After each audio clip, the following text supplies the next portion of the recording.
Welcome back to the Product Builders Podcast. This is your host, Mark Garcia, and joining me on the show today is Chad Vavra. Chad is the founder of Chat Agency, an AI powered platform that empowers creatives in accelerating strategy and validation. Chad, welcome. Great having you on the show today. Hey, Mark, it's good to talk to you again. Nice to see you. Yeah, so today's conversation is going to focus on AI and more specifically how individuals, creatives in particular, can integrate AI into our workflows. Before we dive into the nitty gritty of things, let's introduce you to our listeners, get to know you a bit. Can you kick things off with your best elevator pitch introduction, that quick 30-second intro to yourself and what you currently do? Yeah, absolutely. I will do my best here. So I have a background in art and design. I started my career in the late '90s working on video games for Disney and Pixar, which was an amazing experience. I learned all about delivering quality on time. I mean, that was working for Pixar is nothing but quality. And so from there, I moved into .com during the first bubble and was a front end designer. During the economic downturn in the 2000s, I learned to code. I did a lot of coding, and then as the economy kind of turned around, a lot of companies were looking to build UX departments, and so I helped do that at agencies in New York City for a number of years. Before eventually joining one of my clients, Cisco Systems, the networking, security, and collaboration company, where I led UX on Cisco.com for about the last 4.5 years. And I left Cisco in April of this year, and now I'm focused on Chat Agency. Awesome. And so I did a very quick high level intro to Chat Agency, but can you tell us a little bit more about this product that you built and go ahead and get into how did you get into this? Yeah, absolutely. So chatagency.ai, it's a web platform and it helps you turn any idea, whether it's a business idea, a product idea, a feature idea, crazy idea. I can get into some of those, but into like a highly detailed proposal.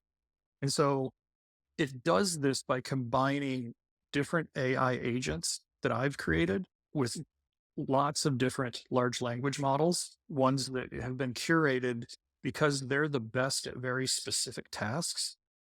And by bringing all of that together, it removes the complexity of having to kind of keep up with everything that's going on in the world around AI, and lets you really focus on the strategy, the creative, and the execution of those things.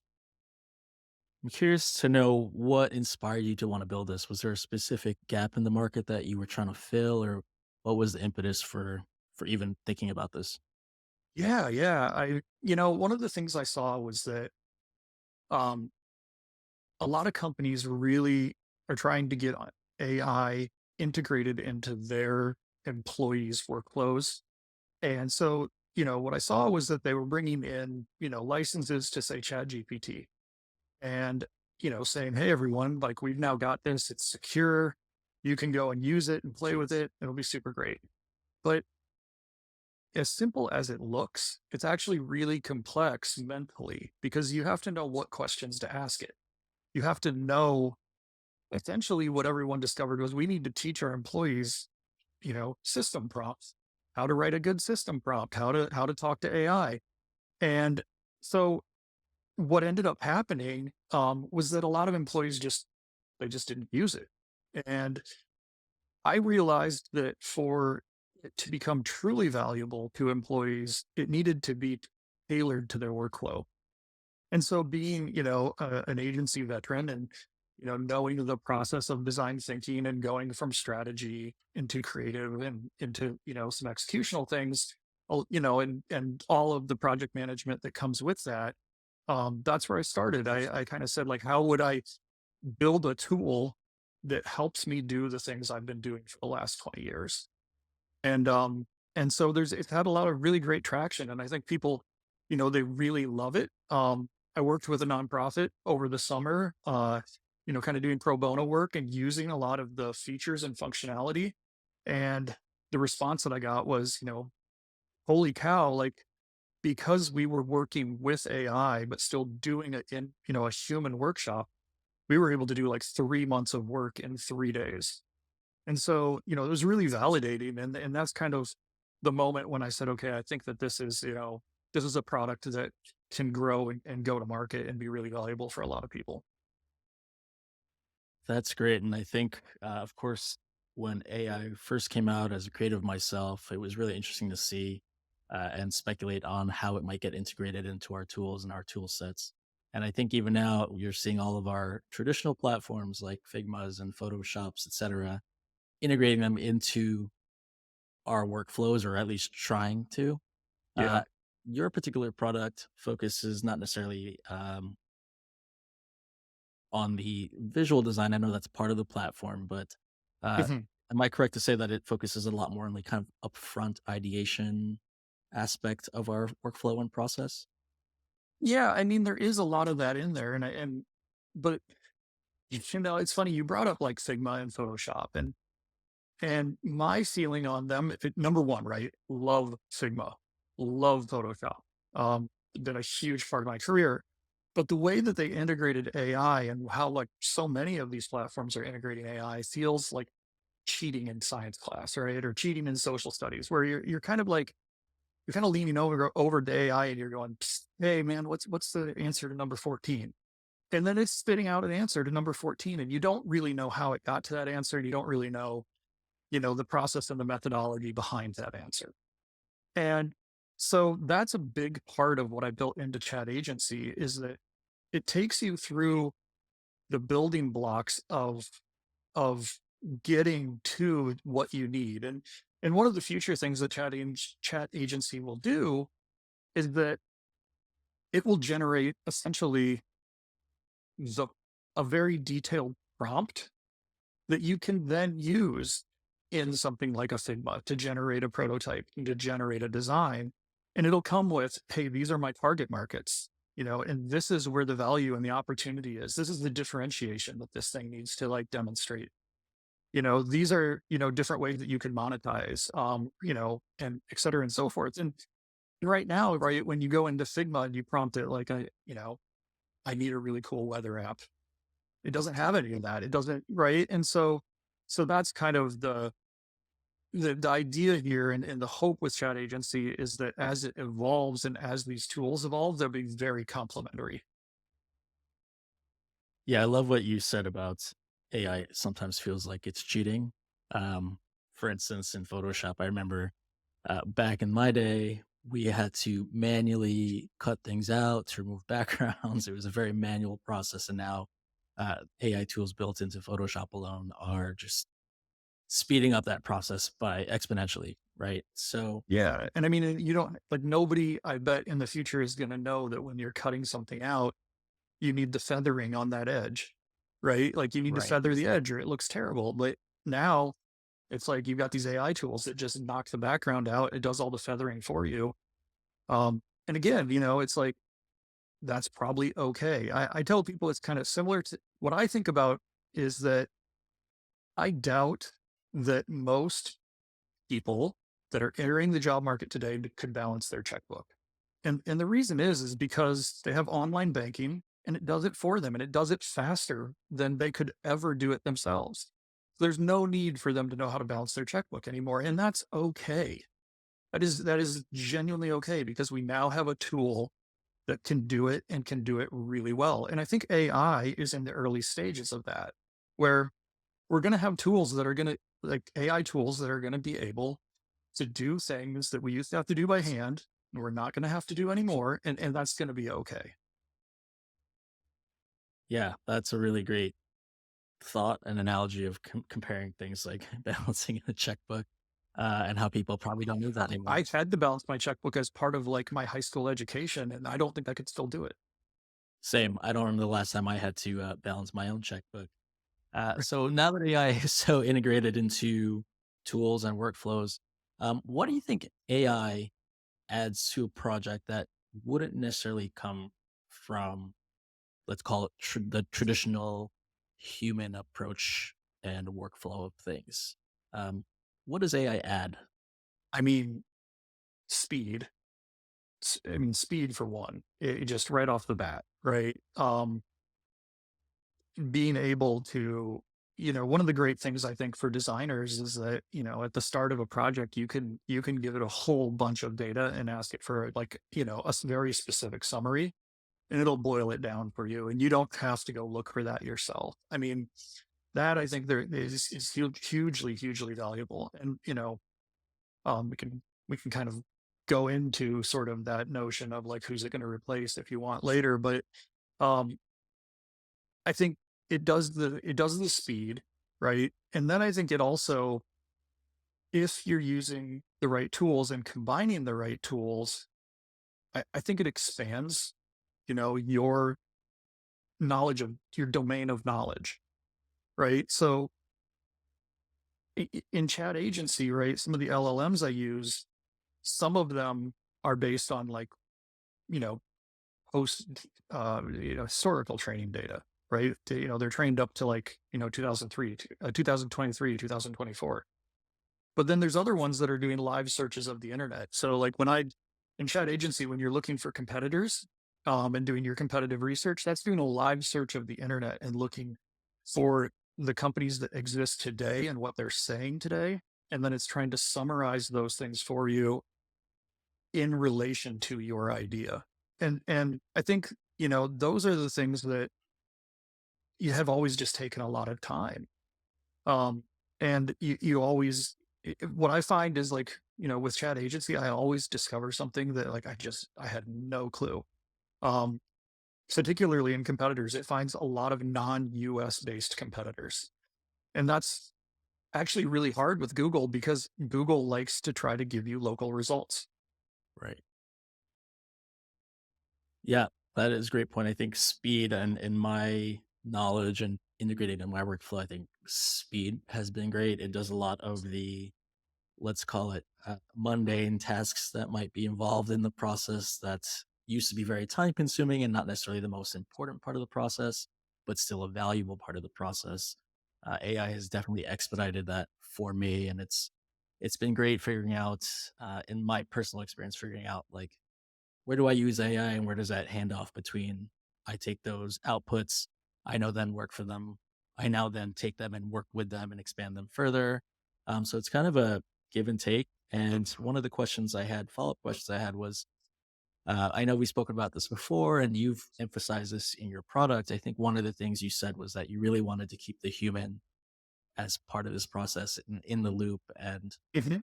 fully part of the creative. Can you expand on what that means to you in terms of keeping the human in the loop? Yeah. Yeah. So, and it's a really great segue too into like other things, right? But the the notion of human in the loop is that with AI, there's a few different things, a few different terms. One of them is single shot. And single shot is when you prompt AI, you get an answer back and you're done. Right. And then there's AI and you see most of these platforms, they've built in memory now and you don't have to do single shot. You ask it a question, it gives you a response, you ask for more detail, you ask it to go to up, go deeper into this topic, go left, go right, whatever. Um, and that's where, the human in the loop aspect of it, kind of exists, is that it's a back and forth. Um, and so with chat agency, I've tried to make it where it starts with the human and then AI tries to expand on what you've told it, but it's always kind of saying, how'd I do?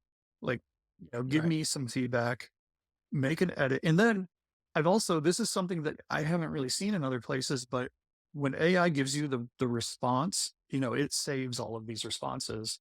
I allow you to edit that because that response is what's going to be the next input when you go to do, when you go to do your value propositions of pulling your target markets from the detailed idea. So if you want to narrow your target markets, you can just go and delete some of them from the detailed idea. And then that way AI doesn't try to go, really wide. You can narrow its focus that way. And that's the notion of the human in the loop is you're making the decision, not the AI's making a decision.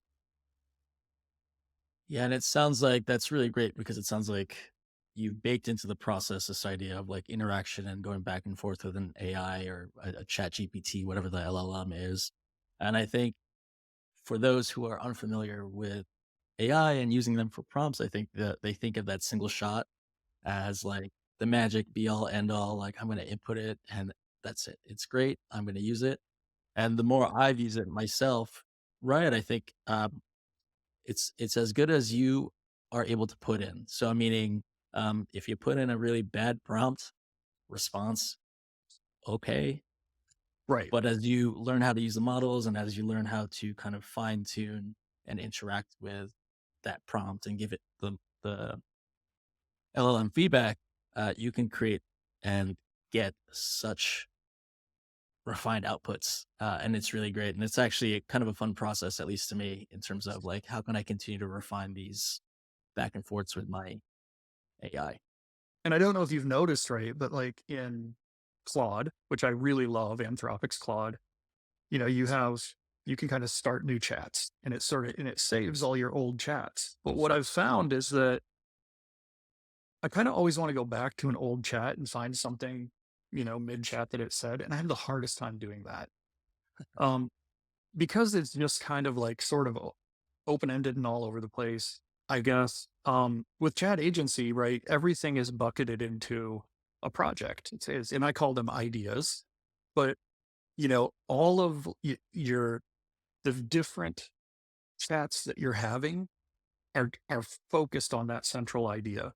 And so um I find it helps me focus and not kind of like get, you know, go off in different directions and be led astray.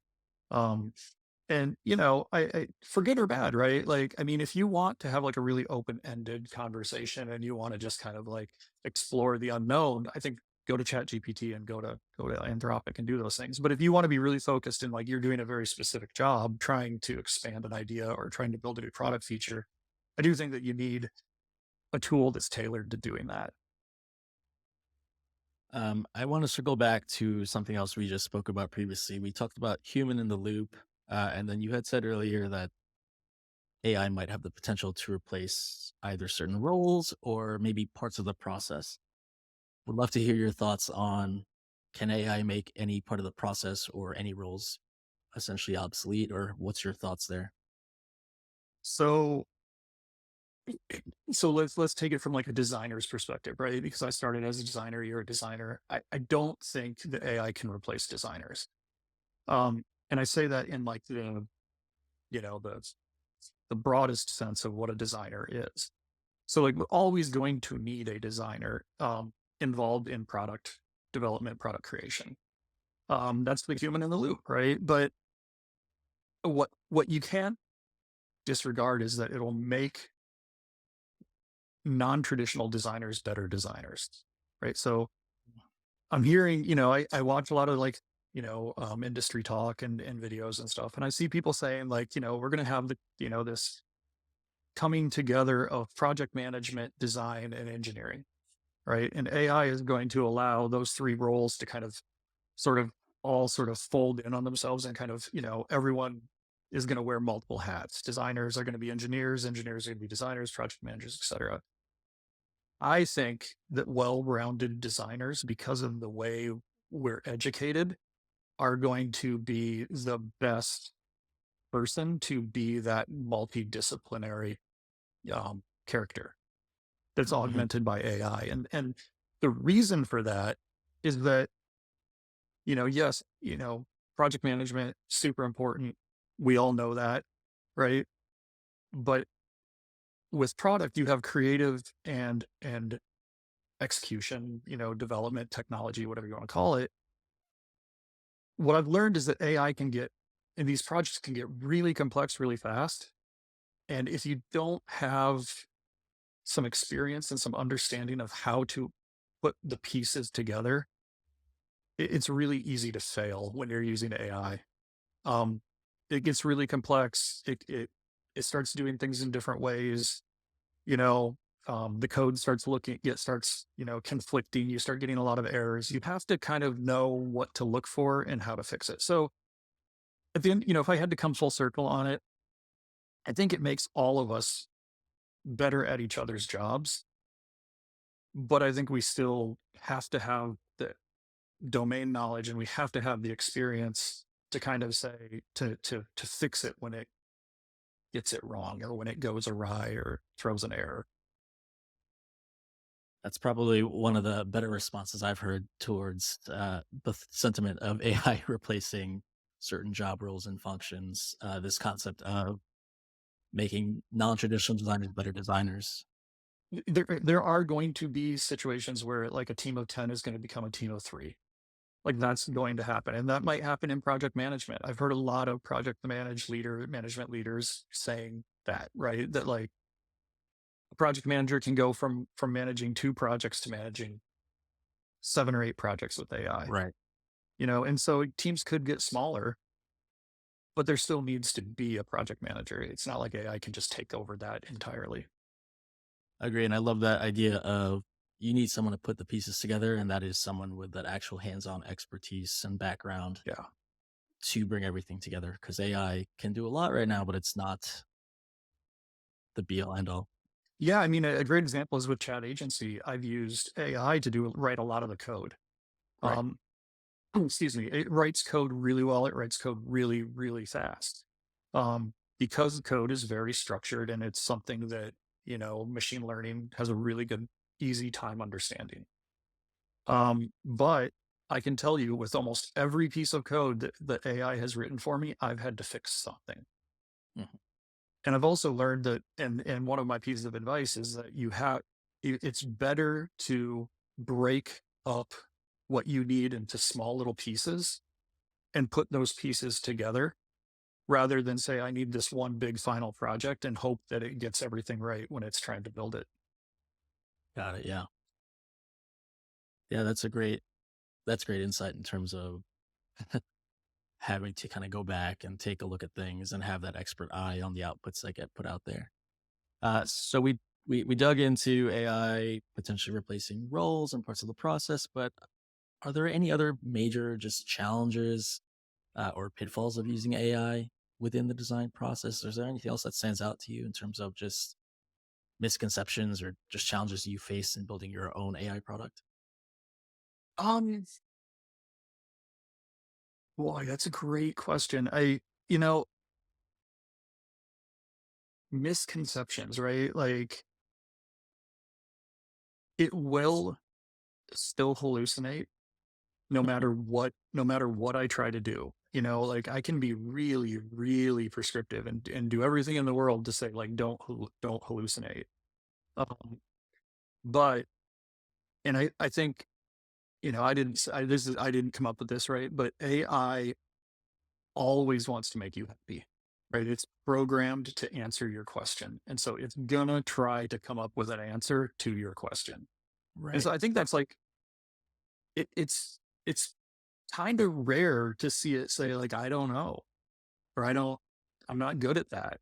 Um, you'll see it say that's unsafe and that's not something you should do, but like it will rarely kind of tell you, like I just don't know. And I think that's kind of like part of again going back to the human in the loop and having enough domain knowledge about what you're trying to do to be able to kind of call the AI out when you think it's wrong.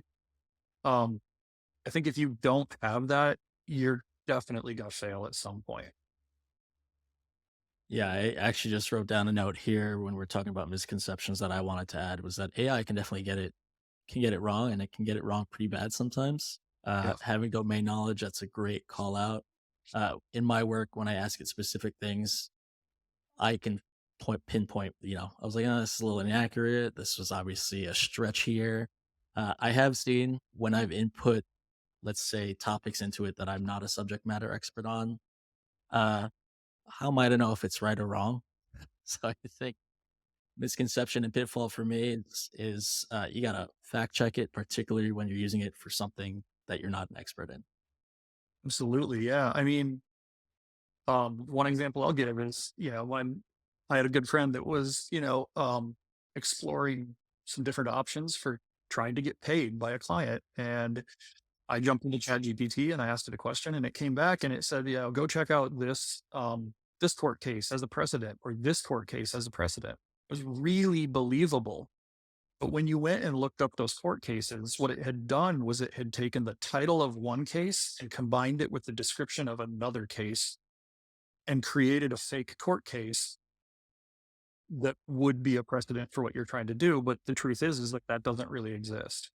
So it was using real data and real information, but it was combining them, in ways that make no sense, and, again, not something that, that I have, that I even allow in chat agency, you don't, you can't really get into that level of thing again. Like that's where I was saying is like, if you're trying to have sort of explore the unknown, um, going and probably starting with something like ChatGPT or starting with OpenAI, validating the response you get, and then saying, okay, now I think I'm ready to go and work through a process with something like Chat Agency makes a lot of sense to me. Yeah. Speaking of getting responses that make no sense, do you have any personal anecdotes of using AI or chat agency or any of these other LLMs and receiving kind of an unexpected, ridiculous response that actually inspired you creatively? The positive side of getting some crazy things out of these chat models. Yeah, yeah. But this one's maybe not. It was unexpected, and it was kind of funny in a way. Um, Maybe not so much an inspiration, but like one of the things that I've done with Chat Agency is it'll take your target markets and it will take the vision statement that you've written with it. And it'll combine those two things and then it'll write a single line headline for each of those target markets. So think of it as, marketing copy, advertising copy for each of the target markets. It'll then take that headline copy and the description that you've, feature set, description of like the product or the feature, the idea, and it'll go off and it'll try to make an advertisement, whether you could think of it as a poster. Um, and it'll use the headline in the poster. And one of the things that I was working on, idea that I had in there was this idea for, smart fans that are connected to a neural network. And so they turn on and off, they speed up, they slow down to try to equalize the temperatures in, houses and spaces and things like that. This was an idea I had 15 years ago and just never made real. And in the copy that it created, um, it was something to the effect of uh, choose a green um, heating and cooling solution, and then under it it said warm. It said warm the planet. And what it was trying to say was like, you're warming the heart, you're warming its heart. You're doing something good. And so, but the notion of like warm the planet is the exact opposite of what you're trying to do in a ecological sustainable kind of mission. And so it kind of cracked me up because similar to why I call the product Chat Agency, right? It has multiple meanings. It's agency in the sense agencies, that you hire to do work for you. It's agency in the sense that you're giving your ideas action, right? Because the AI is creating actions, and it's agents. It's AI agents, so it's agent C's. And in a way, it was kind of like doing the same thing with with this notion of like warming the earth, making the earth a cuddlier place. So yeah, so that one kind of it was like, wow, I don't think we can really run with that one. But it was fun. It was fun. And honestly, like changed the headline a little bit. The concepts were great. It can produce beautiful, beautiful, concepts. And um so anyway, yeah, I mean, I guess that's the one that kind of comes to mind most recently. Um, that I can really recall. Yeah, that's entertaining. I've seen some very crazy responses out of it as well. So it's funny to know I'm not alone in parsing through some wild, wild ideas that come out of these language models. But I know we've gotten to the nitty gritty of all of these AI and AI tools. For people, individuals, maybe even small teams interested in experimenting with it or Mhm. dipping their toe in the water. Yeah. What are things they could do to just start setting themselves up for success and getting experience with using these before they dive headfirst? Yeah. So, I mean, my advice to leadership is like, don't be afraid of it, and don't be afraid of letting your employees use it. Um, and you hired the employees because you trust them, right? And they're adults. And so you need to like put that trust in them that they're going to use it responsibly. I've talked to a lot of companies that say like they're just so concerned about the intellectual property they have, and that like if it gets used in training data, somebody else might steal their ideas. And Mm, if you look into the privacy terms for a lot of these tools, they explicitly say that the use of the API, any data that is exchanged through the API, will not be used in training data. And so I think like do your due diligence, but also don't try to be so secret that everybody else like kind of like runs ahead of you, and then you're constantly playing catch up.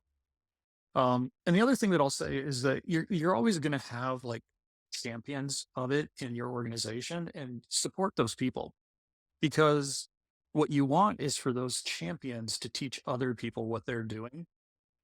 Instead of having one champion, you now have two, and then you have four, and then you have eight, right?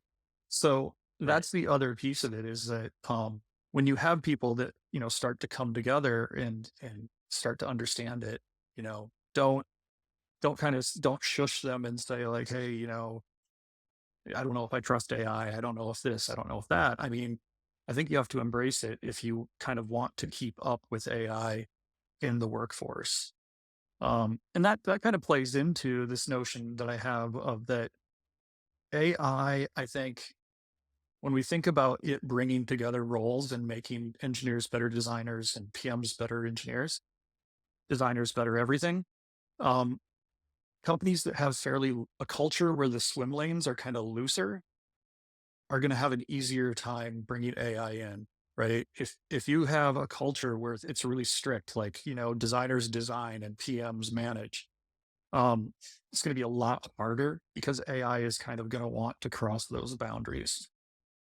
Yeah, you make a lot of really great points there. The champions, the kind of culture aspect. I think there's a lot that goes into integrating it into a company or a brand into the workflow. I think the biggest thing that stood out to me, having champions and allowing them to run with it. AI can be scary. I know for me, I had to get past that barrier of, you know, the fear of it to even start working with it. And as you work with it, it's actually not as scary or daunting as you initially think about. But yeah, I'll echo like having those champions who really love it, exploring it, and then also teaching you how to use it because I'm sure they've made mistakes, they've made failures, and they know how to kind of manipulate the system so that you get the best outcomes. Great advice for teams. Yeah, and I mean, look for the checkbooks that you don't want to balance, right? So what I mean by that is like if you don't want to continue making the same slide over and over and over every quarter for the board, that's a great mundane task to hand off to AI and never have to do again, right? Just connect it to your spreadsheet and let it make the slide. And that's the checkbook you'll never have to balance again, right? Like that to me is, you know, get your champions to help you find those things, and then put them to bed. Thank you for bringing that full circle. We spoke about checkbooks earlier. So great way to bring us back there. And speaking of the future of things, I know AI is still developing. It's still definitely going to continue progressing. Anything we should look out for though in the future, as far as any other emerging trends or trends within AI that we can expect? Any thoughts on your mind? You know, I've been close to and working with Majestyk for such a long time, almost since the inception. I think the thing right now for me that is most eye opening is, it writes really good code, but now companies are starting to figure out how to let AI deploy that code, right? So we've seen products like Bolt.new, Replit Agent, GitHub just announced Spark. These are things that are going to allow AI to create essentially an app, a piece of code, a prototype, whatever you want to call it, and deploy it to a shared server or to your service somewhere, and it's going to be usable as a functioning application. And I think that that changes a lot, right? As a UX person, what does that do to the wireframe? You know, I've always struggled with the wireframe because it's such a throwaway document. You make a wireframe, and then as soon as like the next step is done, that wireframe never gets touched again. And I think now it's like we're getting to this point of, the almost the first reviewable asset is functional code. That would be a game changer for, I'm sure, a lot of projects. If that's the first reviewable deliverable, that'd be amazing. Yeah, as long as you don't skip all the steps leading up to it. Right. So, Chad, I know we have covered a lot of things on this conversation today. What we do like to do to bring this home and wrap things up for us is leave our audience with what we call our Majestyk bite, or a key takeaway from the conversation. Would love for you to share what your bite would be for today's episode. So it's my favorite quote. It comes from a writer named Maria Popova. And I'm going to read it so that I don't mess it up because it's so important to me. She says, critical thinking without hope is cynicism, but hope without critical thinking is naivete. And so, you know, don't have toxic negativity and don't have toxic positivity. Find balance in the two. And I think that that's key with AI right now. That is a great quote. I have not heard that one before, but I think it really does sum up the sentiment in terms of accepting AI, embracing AI, and learning to grow with it And questioning it. and questioning it. Yeah. So that is a great one to leave us with. Thank you for sharing that. Chad, where can people go to learn more about you? Anything else you want to plug? We can include these links in the show notes as well. Yeah. So the product, it's live right now. I'm sort of constantly updating it. It's called chatagency.ai. And if you want to get in touch with me, you can use the contact link at the bottom of the site. It goes to support@chatagency.ai. And you can also find me just at chadvavra.com. So anybody who is interested, has questions, feedback, ideas, I'm happy to chat with anybody anytime. Awesome. We'll include those links with the show here. But Chad, it was great speaking with you today. Thanks for your time. Mark, thanks so much. It was really fun.